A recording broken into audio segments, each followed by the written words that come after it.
Bloody Ridge is a quiet and peaceful place today. But long ago, it was the very site of a fierce and important battle that goes down in the history of Solomon Islands. The green hills we see now were once covered in fire and noise during the Battle of Guadalcanal during World War II.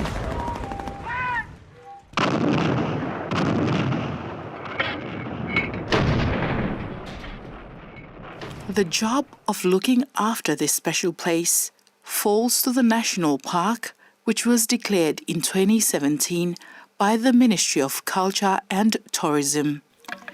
The project coordinator for the Bloody Ridge Memorial Park, Joanna Sautehe, shares that their work is more than just maintaining the land.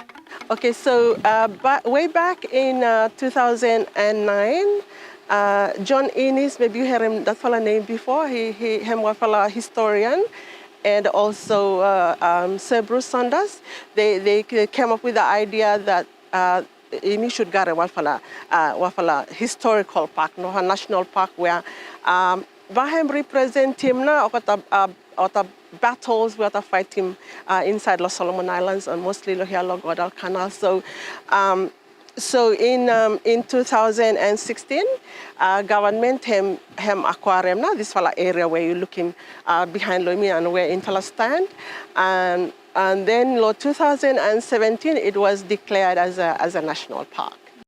We are looking after a story that is important for generations to come, she explains. Basically, on Guadalcanal, we've lost all the sites we are at the fighting war.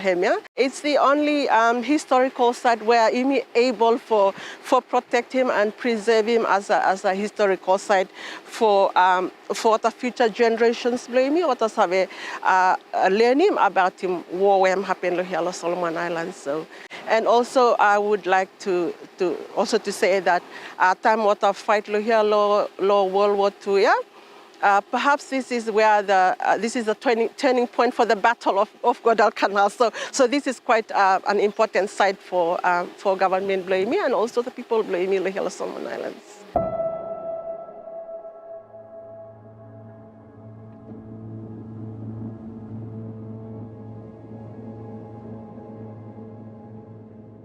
So this particular battle was the second time that the Japanese and American had a big clash.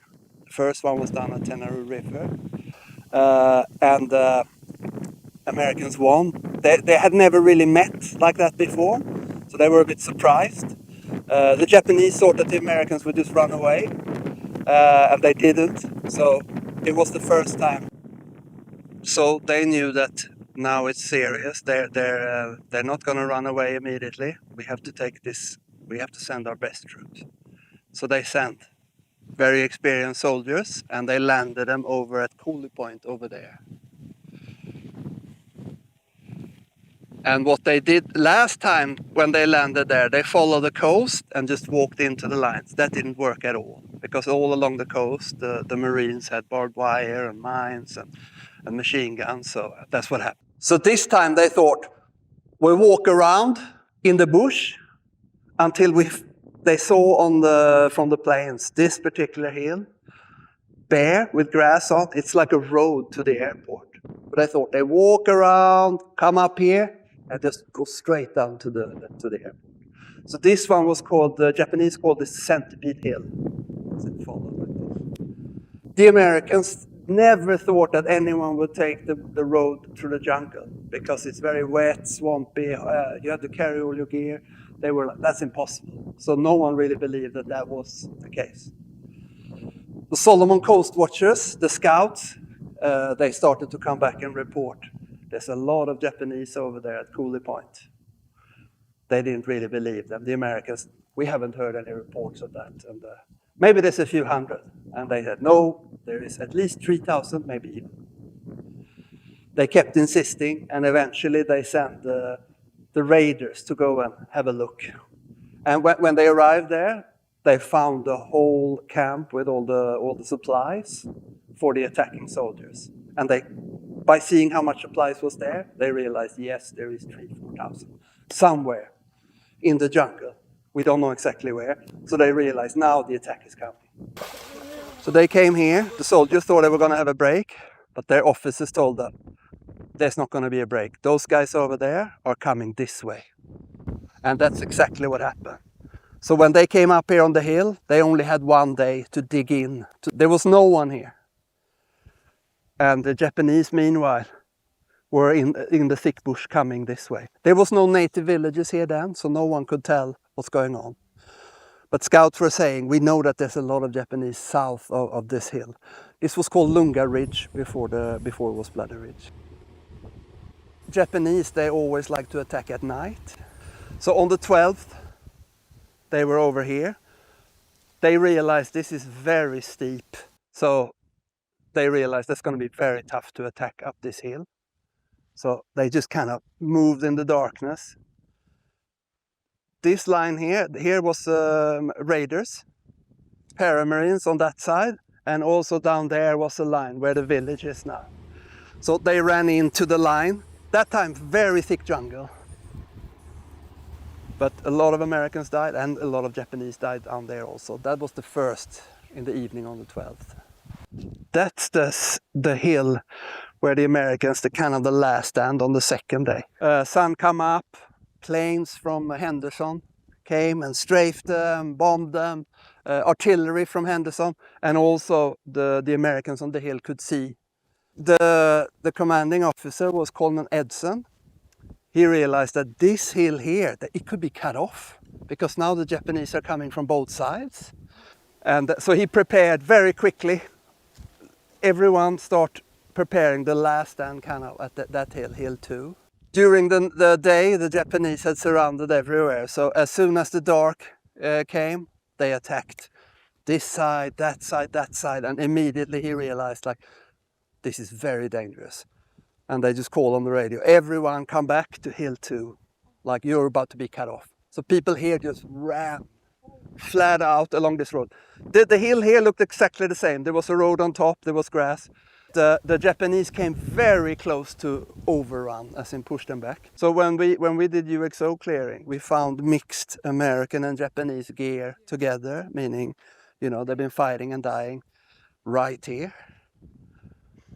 And that the valley below there is full of Japanese stuff. So there was a huge mass grave there, 600 Japanese. They've been disinterred now. But when we did the UXO clearing, we found a lot of Japanese equipment blown apart, meaning they had been hit by artillery or grenades as they attacked, and them and their equipment had been destroyed. So, you know, we found like half a water bottle, a helmet with holes in it. Still today, 83 years later, in that valley around there.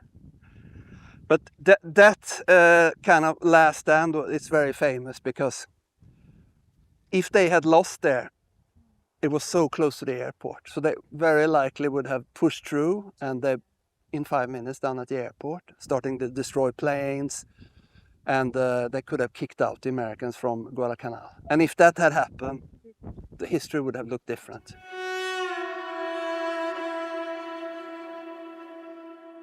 The chief ranger is in charge of all the rangers. He makes sure they do 2 main jobs. They protect the history of the ridge and they take care of the natural park. The rangers are the people we see working every day. Up the hills, down the valleys, they fix the parts, they clean the area, and most importantly, they help visitors understand what happened on the very land of Guadalcanal that marks a momentous history in the timeline of World War II. Because of their hard work, the memories of the soldiers who fought here is kept safe and honored.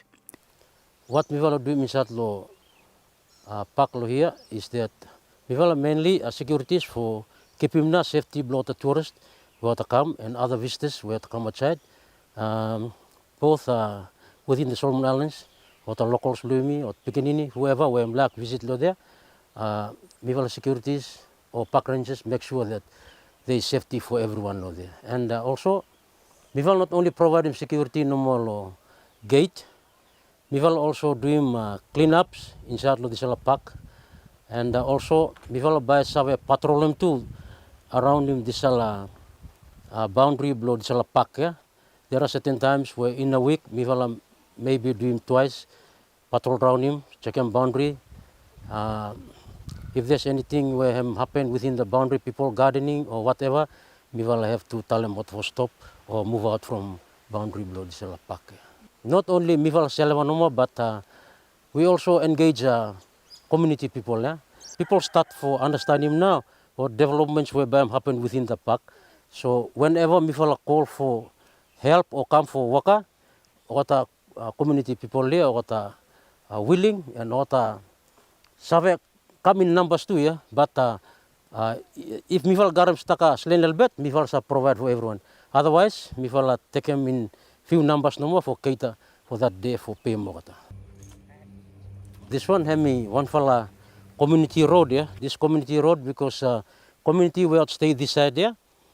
Soon road will use him there go inside the park, by me soon close. So we will have to do him now this alternative by building this road for help him now at community this side there, and this is an option for this group this side.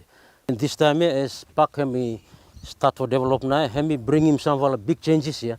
Changes here now as me tell him as by looking that rangers where me employ him for work as security officers here.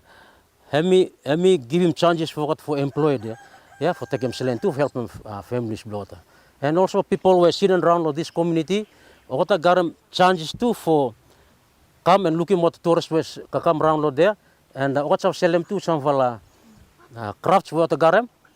Lot of people there, and also as population increase around this place, future misave government got more plans and more programs that by him misave benefit him now, or the communities or people will live around this place here. So so far, Pake hemi achieving some developments where hemi benefit him now people within this community.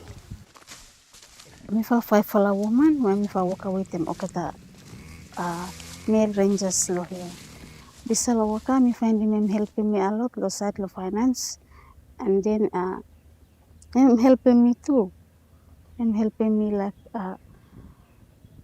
me dream some for new things like exercise 1 for 2 yeah, 1 for the dream lo here, and then 1 for 2 rangers yeah, me go 1 for dream training lo rangers too behind no this time lo future come might me for dream some for training lo rangers. Milak for talem lo public no more oseme disela park lo here am not allowed for drunken peoples or people where you come for just walk about or make mess no more or takan oseme. That place is not allowed for you. Yeah, you come you sober, come with your families play you, then you come for side visit, or you like for doing like students, you like come for doing studies or history, you come lo blood rich, you are most welcome. Yeah, but those where you come or some you drink, then you like come for just for take chance no more for drink lo there or stay lo there or enjoy yourself lo there. This is not a hotel or this is not a drinking bar. Hemi National Park lo Solomon Islands. Hemi this park is a flagship of this country, Solomon Islands. The project is ongoing as work is still in progress with the communities of Bloody Ridge. But the main goal on the line is to make this historic site a national pride of historic prominence that stands not just as a monument to war, but as a sacred ground for peace, learning, and a unified national identity for generations to come.